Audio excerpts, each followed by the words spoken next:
What is going on, everybody? Kaiju Poo back again, finally, bringing you guys yet another toy review. Today we'll be taking a look at the Hiya Toys Godzilla King of the Monsters Burning Godzilla, also known as the Thermonuclear Godzilla. Now, before I get into this review, I would just want to say a huge thank you to KOTM Toys for sending me this figure for review. Now, for those that don't know, KOTM Toys is a China-based hobby store with many different brands ranging from Joy Toy to what we all know and love, which is Hiya.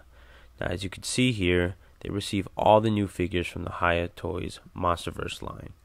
And if you're interested in buying from the store, make sure you use my special discount to save yourself 6% off of your order. Entering the code is super simple. Just follow the directions as shown on screen and enjoy that discount. Now, getting back into the review, we all know we must take a look at the box before we get into the figure. Now, as you can see, Hiya doesn't stray far from the usual box art concept, keeping it generally the same, only difference being the art reflecting what's inside the box. Now, as we can see, we have the common product shot in the front, followed by the product shots on the sides.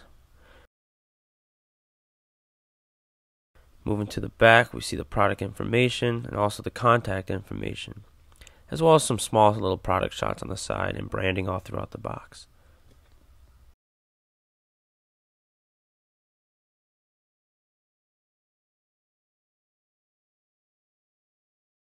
Now, taking a look at the figure, we can see from just the first glance on how incredibly beautiful this figure looks.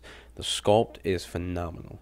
Now, just like the rest of the Godzilla Hiya has released, the movie accuracy is top notch. Everything about this figure is incredible in my opinion. The paint applications all throughout the figure are beautifully done, ranging in different oranges, yellows, and reds to mimic the burning Godzilla that we see on screen. As I said before, Hiya does a wonderful job in capturing our favorite kaiju in figure form.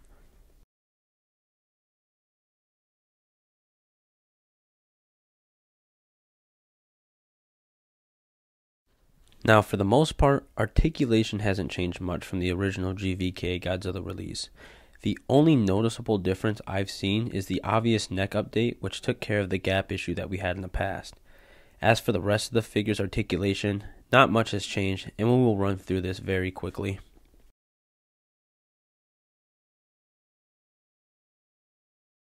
Like the original release, the jaw is on a hinge joint as well as the tongue on the inside, which allows it to open, and the tongue on the inside to articulate.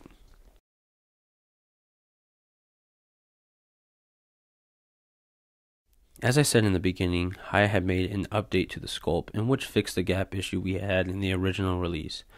Now, with the updated sculpt, we are left with less articulation in the neck. Not a huge loss, but it is a noticeable one. Godzilla is only able to look side to side, as well as up and down to a certain extent. Now, for me, this is fine, because we can now replicate some organic poses from the movie without the issue of having gaps being visible. Some sacrifices were made, and honestly, it was for the better.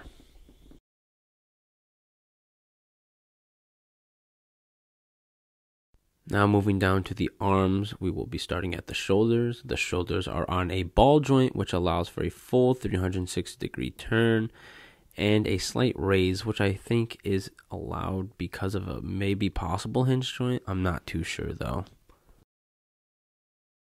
Now, coming down to the elbow, we have a hinge joint which allows for the elbow to extend and collapse. It's paired with what feels to be a ball joint as well, because it allows for a 360-degree turn, but again, I am not too sure.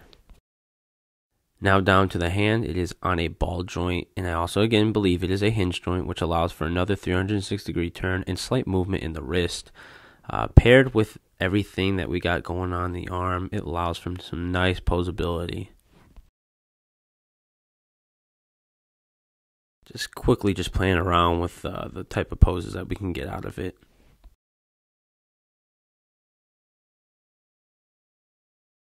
Now, moving down to the torso, there's almost no articulation due to the sculpt of the dorsal plates. Now, I'm sure I could weave them around one another, but me as a collector, I have the worst fear of breaking my figures, so I avoided it completely. As for front and back tilt, again, you're kind of left with limited movement due to the sculpt. But maybe if I worked it a bit more, we would allow for more movement. But again, I'm just too scared to do so.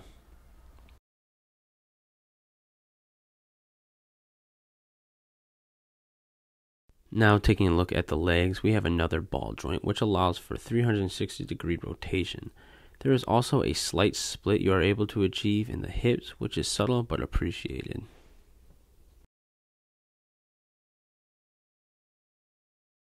Now looking at the knees, the sculpt is kinda sectioned around it, which I believe causes some articulation range to be limited.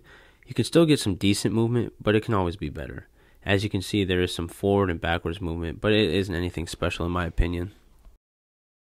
Now moving down to the shin, there is ever so slight side to side movement. Again, the sculpt gets in the way a bit when it comes to the articulation. And lastly, the foot, which is on a ball joint, which has of course a 360-degree turn and an ever so slight ankle pivot. All in all, there really isn't much to the articulation as we had before in the past, but it doesn't bother me much as we still have the ability to make some dynamic poses.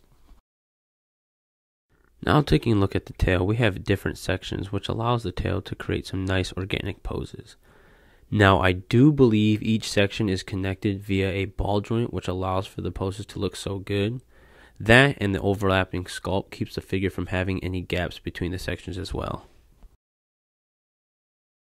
Now, as I said before, the tail could use a little bit more range when it comes to the articulation, but again, Hiya does a very good job at listening to the community when they do speak. Now moving on to my closing thoughts. Overall, this figure is beautifully made, and if you are looking to own a burning Godzilla from the King of the Monsters movie, this is the one you want to have. Now, I know SH Monster Art has their version which uses that beautiful translucent plastic, which unfortunately Hiya strayed away from. But in my opinion, this is still the superior figure due to the overall sculpt and paint applications. Now, obviously, we all know Hiya lacks the articulation compared to the SH Monster Arts line, but the SH Monster Arts line lacks the quality when it comes to their Godzillas. This figure is solid and doesn't scream fragile when handling. At the end of the day, we all have our own opinions of each toy line, and I'll allow you guys to decide whether or not this figure is worth adding to your collection. For me, this is the best option on the market, so if you're thinking about it, go ahead and do yourself a favor and grab it before it's too late. Thank you guys for being patient with me in uploading these reviews. It truly means a lot. Love y'all, and you guys have a great rest of the day. Goodbye.